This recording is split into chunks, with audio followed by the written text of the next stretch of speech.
Walang dudang mayaman sa kasaysayan at kultura ang ating bansa. Pero ang ilang bakas na nakaraan, hindi pa rin lubusang nauunawaan. Tulad na lang ng mga batong krus sa Tayabas sa probinsya ng Quezon. Si Tina Paniban Perez on assignment.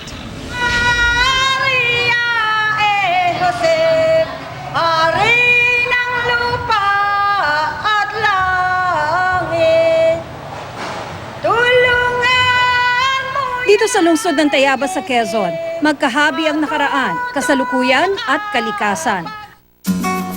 Ang nooy sentro na binansagang Casa Komunidad, nagsisilbi pa ring puso ng syudad. Dito pa rin isinasagawa ang tungkulin ng alkalde at nagsisilbi ring silid-aralan, library at museo. At ang mga pagkain dito, pinasarap ng mahabang panahon dahil mula pa ito sa kung may ilang siglo ng recipe na ipinamana tulad ng sinugno, pinagsingawang seafood at pansit habhab.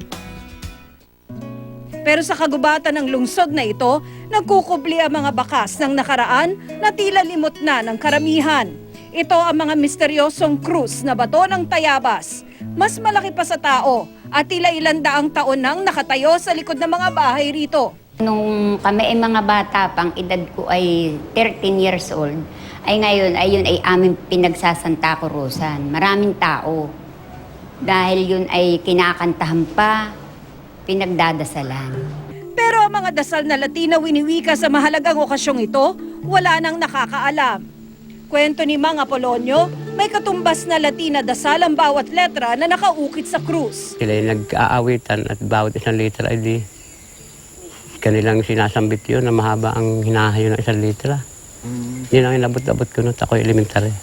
Palagay ng local historian na si Ryan Palad, ipinamana ito ng mga mananakop na nagmula pa sa Galicia sa Espanya. Merong tradisyon ang Galicia sa Galicia, Espanya na may mga stone crosses din na nakalagay sa daan papunta ng para sa kung saan nakalhimlay si Santiago Apostol dahil nabubuhay nasa liblib, nasa Tagong Barangay ang mga may-ari nito at ang lokasyon nito. Maaari din naman sa ating tradisyon na maaaring ito'y panangga doon sa Capre, sa Anito, sa Aswang. Pero hindi pa man lubos na nauunawaan ng mga krus, tila nabubura na ito sa kasaysayan. Halos lahat kasi ng maliliit na krus na nagkalat noon sa lugar, nawala na dahil binenta na raw ng mga residente o tuluyan ang nasira. Hindi man tiyak ang pinagmulan,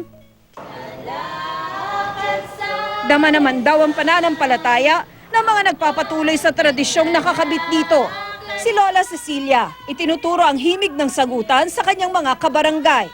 Taya ng mga historian, noong 16th century pa ito kinakanta sa harap ng krus na bato sa loob ng 3 araw tuwing buwan ng Mayo. Pinipilit ko na huwag mawala kasi nga po yun naman po ang sinasabi ng pare na kung maaari ay ipagpatuloy. Siguro kailangan ng legislasyon din naman para ito ay bigyang proteksyon. Sa pamamagitan ng pagtatala, pwede na namin eventually na mahiling, na maipanukalan na maideklara ito bilang pambansang yamang kultural.